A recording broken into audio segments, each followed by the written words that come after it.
President Bola Tinubu has restated his administration's commitment to revamping Nigeria's agricultural sector. During a bilateral meeting with Brazilian president in Rio de Janeiro, Tinubu said Nigeria is removing all bottlenecks to improve food and agri-production, with emphasis on eliminating bureaucratic delays that hinder progress.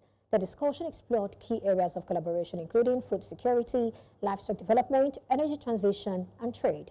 Tinubu also highlighted Nigeria's drive for food sovereignty and export readiness, backed by ongoing economic reforms. As the country works to reposition itself globally in agriculture, this conversation invites a deeper look into the gains made so far, the persistent gaps, and practical solutions, especially amid climate threats, insecurity, and limited infrastructure. Aiyeola Adetiloye, Executive Secretary, Produce Export Development Alliance, joins me for more on this. Thank you so much for joining me today. All right, thank you so much, Perpetual, for having me. It's always a pleasure to be here. Absolutely. I'd like to begin with the headline statement that was made by the Nigerian president. He said, and I quote, "We are removing all bottlenecks to improve food and agri-production in Nigeria." First, I'd like you to probably talk to us about how well the government is actually doing this and what the impact has been so far. Well, I think that the progress has been significant. I'll just mention in regard to exports. As at last 2 years, the exports, agricultural export from Nigeria has risen from 3% to close to about 6%. So that's some progress on the ground. That's to show that we're actually making progress in terms of not just only production, but also translating that into some form of market access. The announcement came, and really, if you're on the ground, you see that there are certain things that there are more awareness for smallholder farmers. There is support for food production, and more critically, very, very important is the post-harvest logistics operations, something that we've always been advocating for years now. And it's just only starting to gain much awareness with the government now. And the recent tax guidelines would ensure that certain bottlenecks, especially regarding in terms of intra-country, international distribution network, would actually be removed. Some of those people out on those collecting those tax would actually get away. So that's really a good thing for our country. You know, that has not been, implemented yet. We're talking absolutely. January 1, 2026. Yes. And I like that you took me there. I would have loved to just stay on agriculture, but that's important. I say this because there are those who have asked, how are you really going to take these boys, agberos or whatever you call them, out of the road? How is that going to work? We know there is the agricultural board, which of course the joint revenue board, which will be set up, and we would have, people from the local government, the state IRS, all of them joining. But will it really be easy to take them out of the roads? It's not just good to set a policy in place. Implementation is the most important thing. Yeah. I strongly think that we have all the laws, almost all the laws in place. The implementation is always the challenge. And that's why we have good laws in Nigeria. I think it will be a big challenge, and it will be a test for the agricultural ministry in this country to see that they can actually implement that portion of it. Even for the government, it's going to be very, very tough. Because these things are becoming systemic. They've gained roots. I mean, removing them overnight is almost insane. However, if there is a lot of collaboration with the private sector, if there is a proper feedback system, right, I think that would aid implementation. It might not solve all the problems in terms of trying to get it, action on ground, but it will go a long way to be able to help the sector actually improve. Even the logistics sector would actually see a lot of it, because logistics inefficiency contributes about 38% of why food prices are high. I mean, when we talk about the fact that a truckload can be charged up to 450,000 naira moving from the north down to here in Lagos, you can tell that that, of course, will be added into the price of foods actually. So at the end of the day, we'll get to pay more for food. So, I mean, I also look forward to all of that work and getting all of them out of the road and everything going through the formal sector. Now, let's look at this. The president is really interested in food sovereignty and export. You're talking about some level of progress made so far, but I wouldn't say we've made so much progress in terms of export. If you look at the contribution of agricultural exports in the grand scheme of things, that's on the one hand. But let's look at food sovereignty. How do we achieve that? What are the challenges?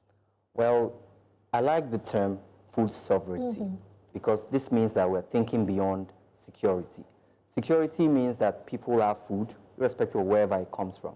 But the sovereignty part is very existential, is very, very important for us to move forward as a nation, for us to not be dependent on disruptions in global supply chain. It's a long way to food sovereignty. It's going to take more than a decade for us to get there. That's because we have a lot of backlogs. In terms, if you are talking about food sovereignty, Nigeria must not just only tackle its food production problem, it must also tackle its food distribution problem. Apart from solving the distribution problem, we must also have value addition ingrained into every level of the value chain. Farmers must be encouraged to add value on the farm. And value can be as minimal as, minimal processing like drying. It also can be things like sorting, grading. Those things are very critical if we're going to have food sovereignty. Nigeria is the largest producer of cassava in the world. We're one of the largest producers of yams in the world. I mean, in terms of cowpeas and vegetables and ginger, we're actually doing pretty well. But how many Nigerians can afford these things without breaking a neck or thinking about it twice? Food is very, very, very, very is now a major cost center for most households in Nigeria. And if we do not apply this this system of integrating food production with proper distribution network and value addition, we might not be able to solve that problem. Another thing that is very critical if we're going to get to sovereignty is that there must be strong partnerships and feedback from the private sector, which obviously includes the smallholder farmers, and then the government itself. There must be feedback that will help us ensure that we know what progress is being made. If there are things that need to be adjusted, that feedback can also be gotten so that it can be adjusted on a policy level. And the private sector should also take up the responsibility of trying to drive growth and investment in this sector. That's the way we can get to sovereignty. Sovereignty is a huge task because we're still... Let's break it down. I mean, you started it already. Yes. You talked about food production, and then you also talked about, distribution. Let's stay on production. Why do we have decline in food production? Number one, you probably want to talk about insecurity. You probably want to look at climate change. You probably want to look at low yields. These are some of the issues or some of the challenges that have been highlighted. Let me get your thoughts on all of this. Which do you think is very critical, or most critical at this point, that's really dealing a heavy blow to food production in Nigeria? And what would you say about steps that have been taken to address them, and maybe your recommendations? Well, on a regional basis, I would speak on a regional basis because we do not all have one problem. Overall, the food production is declining, but there are a number of factors, and most of them are regional. For instance, if you're a grower or if you're a farmer group in Southwest, one of the major challenges that you would deal with is access to labor, right? The labor in Southwest is not only expensive, but almost inaccessible. That's because previously we have relied on a migrant population to actually work our fields. Sadly, those population are not incentivized to work in Nigeria anymore. So you find out that farmers cannot get farm hands and labor to actually help to drive productivity. That's where you're looking at South. That's Southwest, okay. Right?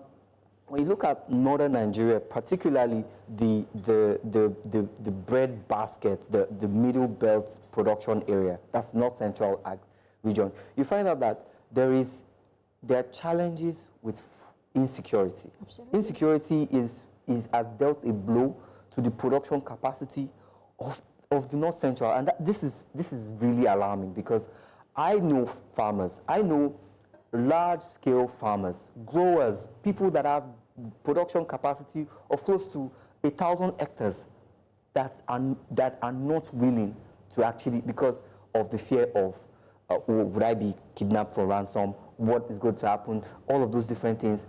We also, I mean, we also had our own fair share of insecurity during the COVID-19 time, where, you know, on our farm lots, there was, let me just say, I will not really talk about that, because it's very graphic to say on national TV. Okay. However, it is very challenging in terms of insecurity. I think insecurity is one of the major things that has dealt a big blow. Another thing is the cost of inputs. Inputs they're out of reach for the average farmer. But I thought government has, you know, some plans, whether it's the MPI or is it NFI, and, you know, things like that, to sort of address these issues. What's the problem? What's the challenge? Is it that it's not enough? I think the government is doing what they can do. But what the problem I see is that there's not been enough, again, implementation, right? The distributions have not really gotten to the grassroots where it is actually needed. Some of them have filtered through, but there's more to be done on that side. I mean, there's been programs that have, that has all focused on distributing inputs, but how effective are these programs in actually reaching the small older farmer base that actually contributes to more than 80% of our food production? It's not all that effective, and that's what, if we have some of these things that I've highlighted out of the way, you would see an automatic rise in food production output in just by itself. We're not even talking about improved seedlings. We're not talking about improved inputs. No, we're just saying the basic things: security. We're talking about access to inputs, access to labor, and just putting all those things. Well, I'm sure that our agricultural production system will roll back. And if we're going to also concentrate on the post-harvest part, on the post-harvest distribution part, that is, for you as a farmer growing broccolis in Jos, to be able to successfully bring your broccolis to Lagos, and that the people of Lagos can have access to your broccolis fresh in Lagos. I don't know if anyone, I'm sure a majority of our viewers might know this, but we grow a lot of broccolis in Nigeria, primarily in southern Kaduna and Jos Plateau. But I don't know how many Lagosians can actually boast that they've seen broccolis being sold in their local food markets. It's almost inaccessible. These are the major things, and it's really sad. There's a lot of work being done, but more has to be done. When you look at agriculture, there's a social security side and there's also the business side. I mean, if we marry these two together, who do you think should take the lead? Because at the end of the day, if I have a business, I want to do everything to make the business work. Yeah. Well, agribusiness. I would have thought that, maybe we have investors who understand that we need cold storage systems, who would probably put their money into some things while government is making the environment better. I'm just looking at what we all can do together. So when it comes to who takes the lead, I strongly believe that the food sovereignty, the major part of getting to food sovereignty, is private sector led. The government just needs to do its part in enforcing the policies that it has in place. In terms of, agriculture and agribusiness, it's a volume game. You've got to be able to consolidate smallholder production efforts into something that is substantial in terms of scale and size. And that has to be done private sector led. Also, when you talk about the infrastructure that would help reduce post-harvest loss, and that ultimately has to be private sector led. we have to be able to find a way to make agriculture attractive. Do we need PPPs or something for such, and maybe hydroponics, some of the things also to deal with the climate change issues? There's a lot to really talk about, but I think I have just 30 seconds. Oh, wow. Can we, just say something in 30 seconds that sort of wraps up everything. Okay, so what I think is that we're making some progress, but we need to actually do more. The private sector has to work strongly with the government. We've got to make investing in agriculture very attractive as much as possible, and we've got to be able to show our young people that agriculture is not just a woman with a O on her back with tattered clothes. Agriculture is something that is a wealth-generating engine that can actually, lift Africa out of poverty, lift Nigeria out of poverty, and make that market agriculture in a way that more entrants, more skilled professionals can get into the space. That's the only way that we can go to get into food sovereignty. Thank you so much. There's a lot to say, but I think the insecurity thing is something that really needs to be tackled. Sadly, because yes. once it's tackled, I want to believe we'll see more progress. Thank you so much. Aiyeola Adetiloye, Executive Secretary, Produce Export Development Alliance. Thank you for your thoughts and your time. I look forward to having this conversation with you again. Maybe we'll have more time. Thank you very much, Professor. It was always a pleasure. Same here.